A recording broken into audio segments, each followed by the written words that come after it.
If you live in the DC area, you've likely heard of this next company I'm partnering with.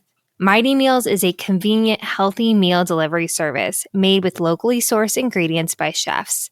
I love Mighty Meals because with over 150 options that are constantly rotated for breakfast, lunch, dinner, and snacks, I am never bored. What's even better than the options is that the food is, well, I said earlier, delivered. No lugging groceries. For listeners of the Your Good News podcast, Mighty Meals is offering you $25 off for purchases of $75 or more. Head to eatmightymeals.com/yourgoodnews to check out the deal. And if you've missed that link, I've included it in the show notes.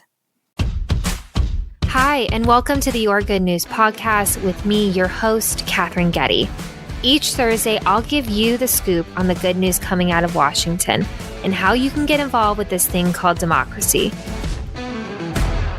Welcome back to another episode of the Your Good News podcast.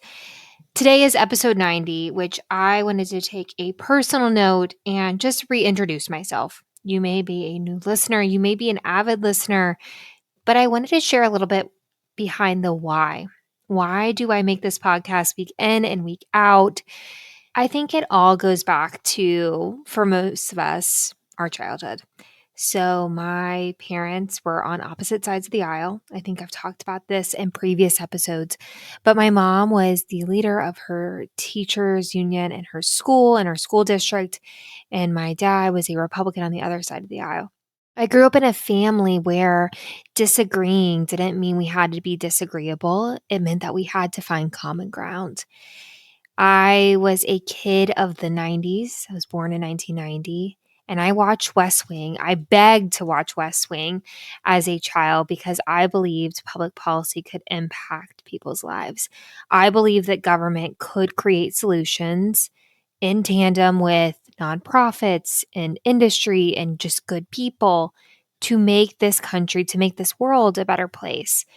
So with all that being said, I got involved in student government from a very, very young age.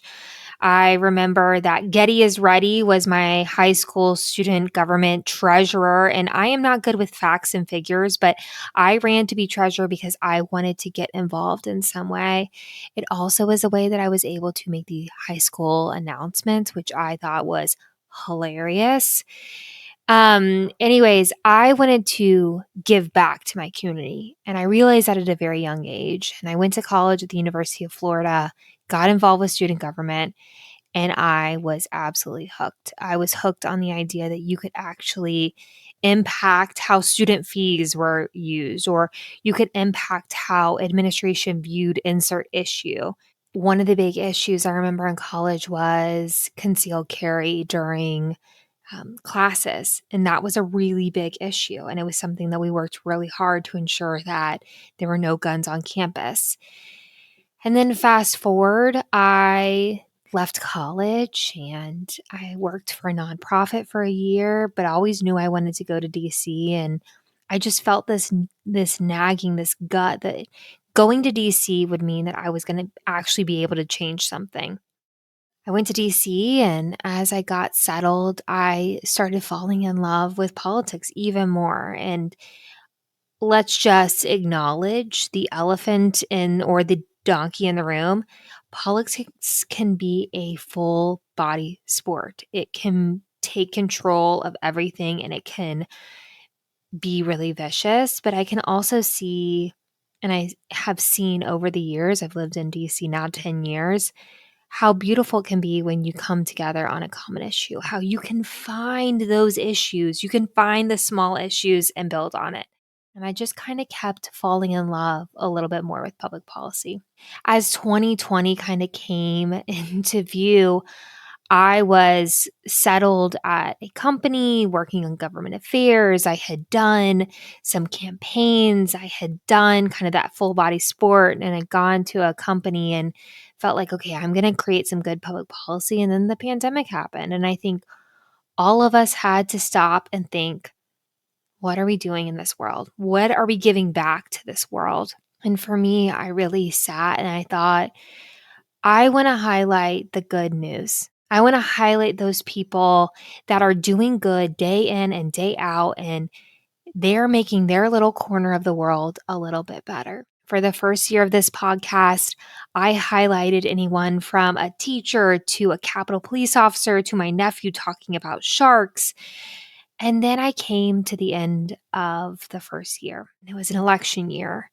And I felt this call to share more about the knowledge I had learned living in DC and loving the city and understanding the people that were making these big policy decisions and saying, you know what? I wanted to share their good news. I wanted to share the good news of what is this public policy issue, or what is the debt ceiling, or how is the government funded, or man, how do I register to vote, or does it really even matter if I call my member of Congress?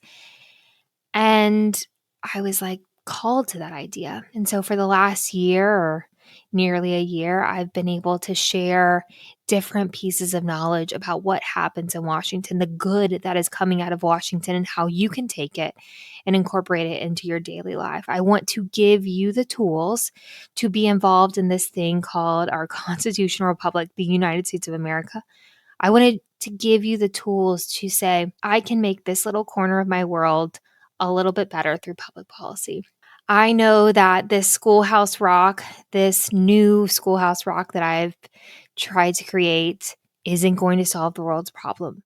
But I do know that people like you, people that want to find the good in this world, are those change makers. I believe strongly that any change in this country comes from its people. Doesn't come from on high in this public policy and made in Washington.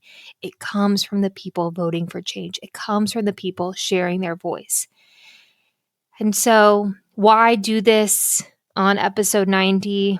90 for me just felt like a really big number. It felt like I've been putting out issues that are important to me, but I wanted to share a little bit of the why I do this weekend and wake out, why I hope that this brightens your day, gives you some hope, gives you the tools to engage. I thank you so much for tuning in week in and week out. If you haven't, subscribe so that each Thursday I'll be in your inbox. I'll be in that wherever you listen to podcasts. And I hope that you may share it with someone you know, share it with someone you don't know. I thank you for listening because I know there are so many things that you could choose to listen to. And I think Lady Bird is making an appearance on this episode. Tune in next week to another episode of the Your Good News podcast.